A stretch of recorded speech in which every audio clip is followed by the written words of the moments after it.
Ok, quando digo faraó egípcio, que imagem vem imediatamente à mente? Provavelmente um homem vestindo uma coroa azul e dourada, sentado em um trono cercado por escravos? Bem, imaginar um homem seria correto em 95% do tempo, já que bem poucas mulheres se tornaram faraós em toda a história de 3.000 anos do Egito Antigo. Uma delas foi Hatshepsut. E como ela chegou ao poder como uma grande líder, é uma história rara, para dizer o mínimo. Segundo os registros, existiram 7 mulheres faraós entre os 170 que governaram o Egito ao longo do tempo. Mas é difícil confiar nesses números, já que os faraós, homens que governavam logo depois de uma mulher, muitas vezes destruíam qualquer menção a elas para apagá-las da história. Então, por que os egípcios acreditavam que os faraós deveriam ser apenas homens?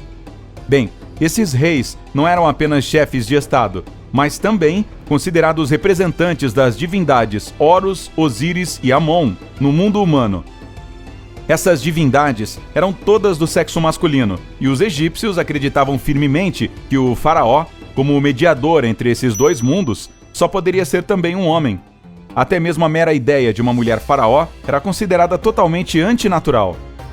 Mas em 1507 a.C., uma menina nasceu e seria nomeada a mais importante das mulheres nobres. Talvez você já tenha ouvido falar de Hatshepsut. Ela era filha do faraó Tutmés I e da rainha Amosé, sua primeira e principal esposa.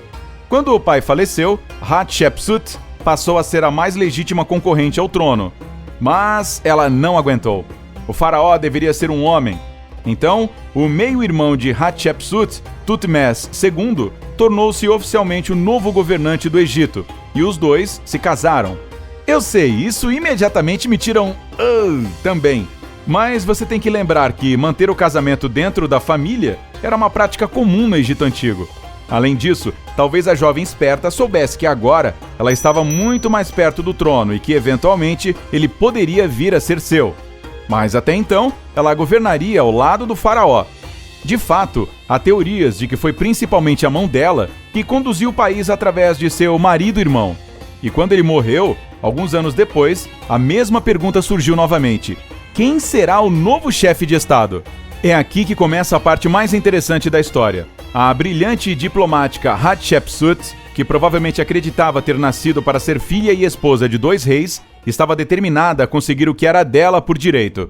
Então, elaborou um plano cuidadoso e bem pensado que finalmente faria o trono ser dela. Mas havia o problema com seu concorrente mais próximo, que era Tutmés III, o filho do falecido faraó e da outra esposa dele. O menino era apenas uma criança e, obviamente, não poderia governar o país sozinho.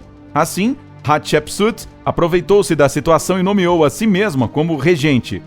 Um regente é basicamente alguém, geralmente um membro da família, que governava no lugar do faraó quando este era jovem demais, idoso, doente, ausente ou incapaz de fazê-lo sozinho. Em outras palavras, exatamente para esse tipo de situação. Essa questão foi resolvida rapidamente, mas claro, o faraó bebê acabaria por crescer e se tornar um homem que tomaria seu lugar no trono. Para que Hatshepsut se tornasse a governante legítima do reino, precisaria convencer as pessoas, especialmente aquelas que tinham mais a dizer, que ela deveria governar como faraó por sua própria conta. Fazer isso não seria tão fácil quanto tomar um trono de um bebê. Mas, coincidentemente, ela tinha a lenda do lado dela. De acordo com o mito, Hatshepsut era na verdade a filha de Amon, aquela divindade egípcia que mencionei anteriormente. Os sacerdotes confirmaram isso e, com suas origens divinas, agora reveladas a todos, Hatshepsut tornou-se oficialmente faraó. Quando ela se tornou a governante legítima do Egito, não foi o fim da história, foi apenas o começo. Hatshepsut era agora a faraó. Sim, mas manter seu trono e conquistar o respeito de todos ainda era uma tarefa desafiadora. A maioria dos egípcios tinha uma imagem específica de um faraó em suas mentes. Ele estava lá havia muitos anos, era forte, poderoso e era um homem. Hatshepsut pode ter sido forte e poderosa, mas claramente não era um homem. A lenda diz que era realmente uma mulher muito bonita. Então, ela sabia como sua posição era vulnerável e o quanto precisava cuidar dessa questão. A nova governante usou pequenos truques para se assemelhar ao que o seu povo esperava da aparência de um faraó. Por exemplo, em eventos públicos importantes, usava roupas masculinas e uma barba falsa. Ela costumava ser retratada com essa barba em pinturas e estátuas. Ver esse retrato de seu faraó tornava mais fácil para os egípcios a aceitarem.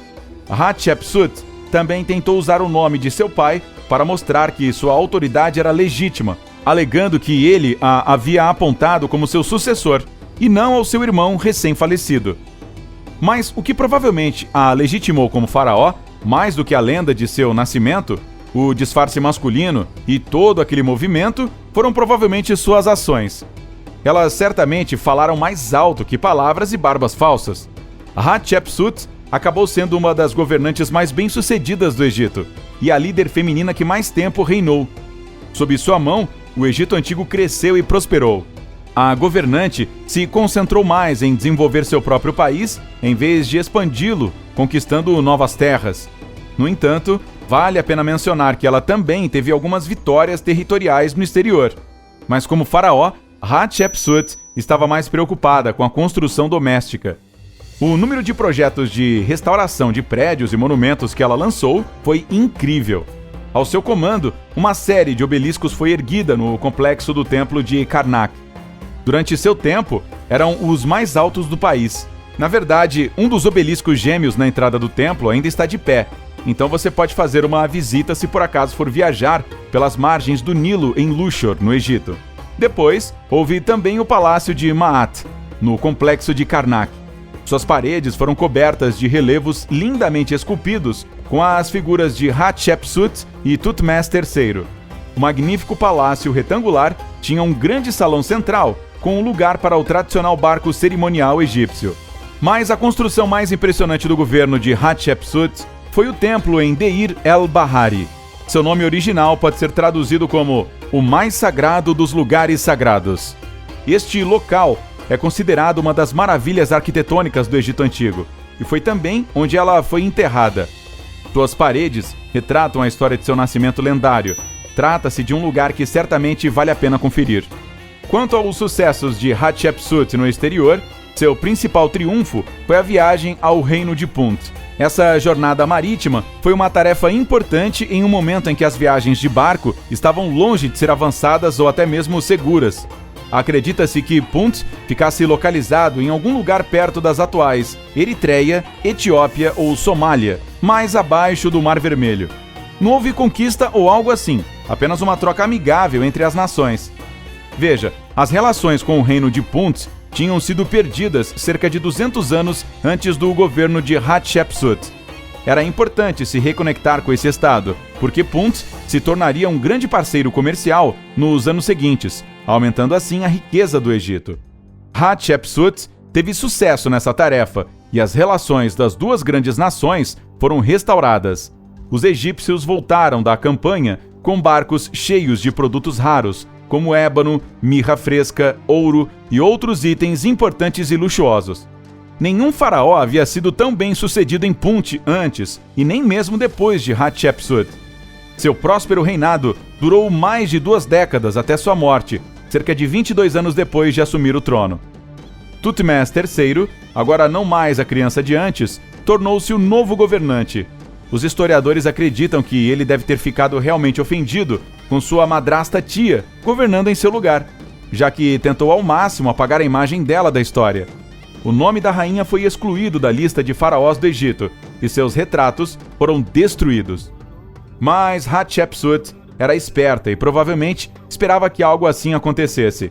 Então, durante seus anos no trono, conseguiu espalhar relevos e obras de arte em vários lugares diferentes, de modo que seria impossível apagar tudo. Graças a isso, o famoso egiptólogo e decifrador de hieróglifos Jean-François Champollion conseguiu devolver o nome de Hatshepsut à história durante suas exibições no século XIX. Esta foi a história da vida de uma das mulheres mais notáveis, não apenas o Egito, mas que o mundo inteiro já conheceu. Imagino que Hatshepsut ficaria feliz em saber que milhares de anos depois, ainda nos lembramos do nome dela e a admiramos como uma faraó do Egito, forte, sábia e capaz. Há alguma mulher famosa na história que você admira? Cite-a nos comentários. Se aprendeu algo novo hoje, curta o vídeo e compartilhe com um amigo. Mas ei, vá com calma. Não saia correndo para buscar seu lugar na história ainda. Temos mais de 2.000 vídeos para você se inspirar. É só escolher o da esquerda ou da direita, clicar nele e aproveitar. Fique no lado incrível da vida.